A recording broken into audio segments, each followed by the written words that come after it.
and prove we're a living being and claim the estate, then our status remains as I've described. And then at the age of whatever age we take on a driver license, we attach ourselves to that name as the holder or the holder of the office of the person being the all capital letter names, which is also a franchise. It's a franchise of the United States or Mexico or Canada or the UK or any national corporation on the planet, all of which are subdivisions of the United States through Washington, D.C. So there's only one corporation on the planet, and these are all just corporate subdivisions.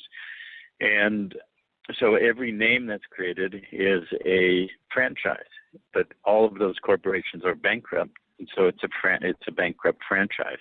And it's a debtor facility to create public debt, the commercial paper that I'm talking about, and we are the bonded surety to it. So that's our status. And if you're bankrupt, you have no standing. You cannot state a claim. You cannot hold land. You cannot do any of the things that people think we have the right to do here in this country, constitutional or otherwise. And we are simply a ward of the state. And we're allowed by license to operate a commercial vessel, which is that franchise, and to operate in commerce and continue to create commercial paper, which is what people call money. So we have this course, this process, which takes anywhere from a year to 2 years to go through properly, to properly change your status and learn what that really means. And this gets back to what you're talking about, the issue of the name. I'm going to take a break and let's have a dialogue about this, but I want to come back to that key point because I know, like you just said, that's the key thing you've worked with. But what you have to understand is you are still attached, even though you've been by very, I wouldn't call force, but being very persevering and standing, that's great because you've established that. But underlying, you still are attached to that decedent estate because every time a piece of paper was created from the day you were born until right now, bonds were created on the private side. And each one of those bonds has been traded many, many, many times. And it has accrued, each one of those has accrued a large amount on the private side of the ledger. Because the public side is where the debt sits, where the legal title is. On the private side is where the equity is generated and where the equitable title exists. Because when we talk about legal title and equitable title, we're talking about a trust. A trust is a split title. There's two titles, legal and equitable. On the legal side, all the liability exists. Liability means the debt. So that's where they keep us attached, is on the debt side.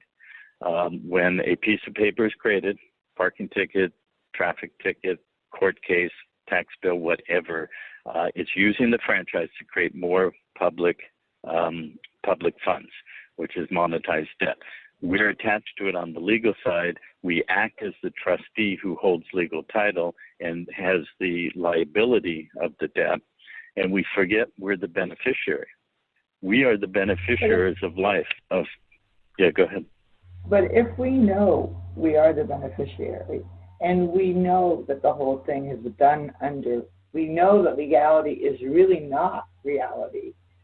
For me, who has not had any ID for 2 years, and when I listen to you, I think, but this is just more hierarchy because you have to have money to be able to attend your university. And to me, the whole system is fraught with more people. Like, what about the most common person who will never have that kind of money to be able to pay? And it's like, can we create a society and just pull all those that don't have the funds in? And okay, yeah. You know, for me, it's just, I know that they think they're the beneficiary in the way they set it up. But I know that I was meant to be the beneficiary. So should I ever be hauled in court, I would say, well, who's the beneficiary? Because I know and I'm never going to go willingly, and I don't do anything to be put there, but, you know, you never know. But let's come back to to the hierarchy, please, Ken, because most of the people that are involved in stories from the heart are barely making it.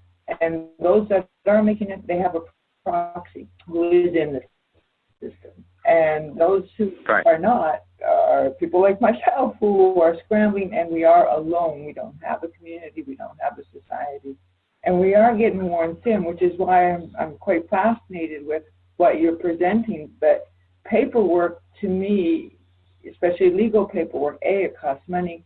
B, we're not trained. If it takes 2 years to train us, well, I'm definitely up a creek. And can you address it for our audience? Because Sure, absolutely. I understand all those points, and first of all, I'm moving what I'm doing, and we as a collective whole, as our society, towards complete solution in this world. You know, for lack of a better phrase, because it's been used improperly before, but you know, no child left behind. Remember that phrase 10 years ago? Well, that, you know, all the propagandized Orwellian bullshit that they always come up with clever phrases. But the fact is, ultimately, that's what our intent is. Nobody left behind. But we've got 7 billion people on this planet, or let's boil it down to North America. We've got 350 million or thereabouts if we include North America as Mexico, then we've got almost 500 million. But let's leave Mexico out for the moment. And between the U.S. and Canada, we've got close to 350 to 400 million. That's going to take a long time. Most of them are not capable of even thinking about this stuff, much less considering doing. Yes, there's a lot of people like you're talking about, but let's look at that in practical terms. The people who, as you described, are barely making it, and in order to function, to do something in the matrix system, they need to do it through a proxy. What I'm talking about is not having to do that, actually being able to work seamlessly and fluidly. And I'm speaking from direct experience. I've done what I've been doing for 20 plus years, and I have done the same things you're talking about doing. You know, never gone to court on tickets or otherwise, refused to participate. But I've also, my wife and I and people around us, we've struggled. We're not, prospering with lots of liquidity and everything. And up until the 4 or 5 years ago, when I said we started really manifesting and grounding this into reality, prior to that, it was always on the edge, just like what you're talking about. So I've been through that. I'm speaking from direct experience. But I also know that the system doesn't care about the small pieces. It only cares, and the system is not, it's the beast. It's the mind consciousness system. That's the collective whole that's beyond even the elite or anybody else individually to really know or control. It's what we've created as the collective, and it doesn't care. It only cares about one thing, is to perpetuate its existence. And it uses every piece, every player, like Agent Smith. Look at the movie The Matrix, It's an AI, isn't it? It's an AI. It's an AI at this point, really, isn't it? Absolutely. Well, it was consciousness in a dimensional way. It started with each of our minds, and our minds are the control mechanism. The mind was a overlay of the being that the programming and the systemization was inserted through. Then it started creating consciousness, and consciousness started coming together in a unified way to do what I described and so forth. Look at what's happening now. Consciousness is now, through its conduits, through its vast army of Agent Smiths, through technology and science, Frankenscience, is creating the transhuman Borg system, fusing the flesh, the living being, with the AI as you're describing it. So yeah, that's where it's going. And our task here is to stand as life and continue to expand the grounding in life, because life is a billion times more powerful than that force. It only operates on illusion. It operates on consent. So what you guys are doing and have been doing is very, very key. I'm not countering it. I'm saying we can go deeper with it. When you really understand what I'm describing, you'll understand it's not contradictory to what you just said. But let's get back to the point. The point being, the system will do anything to perpetuate its existence and its control of life. And so it doesn't care about the small pieces. It will kill a small piece, meaning the living man or woman, if it gets too out there. It will destroy a society or a country. It doesn't matter. Now look at it. It's really doing and has been for years, going full steam ahead. The gloves are off, the veils are off. It's just going for it. So in my 25 years of experience of working with and hanging with and learning from and walking with hundreds and thousands of people in this law movement, that I've watched a lot of people who, quote unquote, were free. They were free because the system finally gave up, left them alone.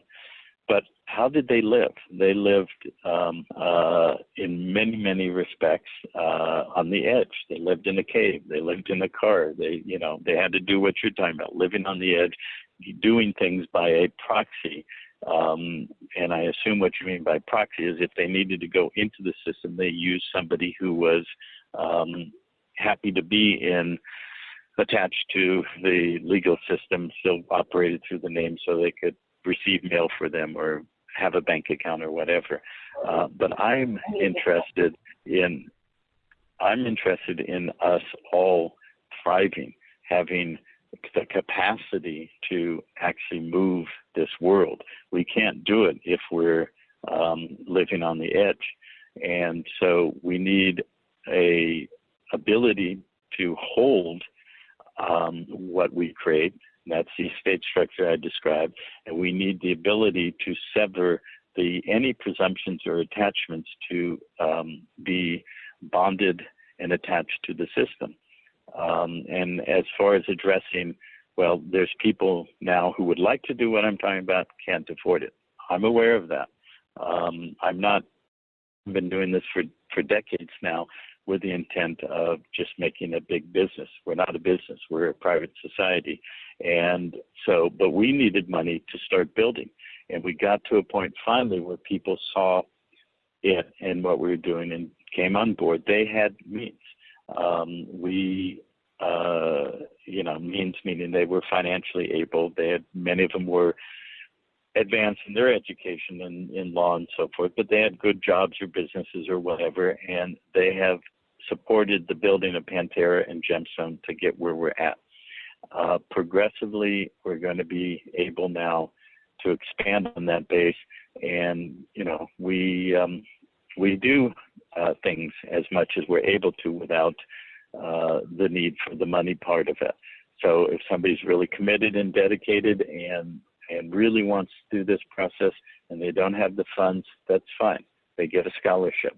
They come in and they work.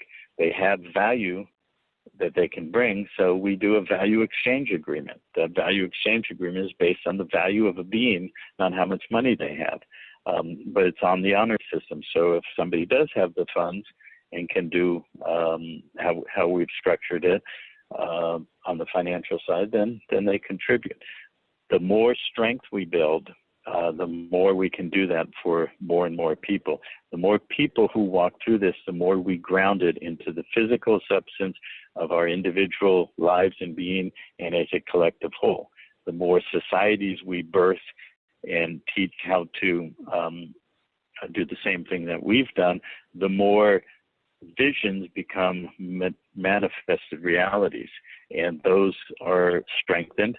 They're strengthened because we come together in a unified field in terms of numbers, and we support each other to build those visions into reality, whatever they are. Your vision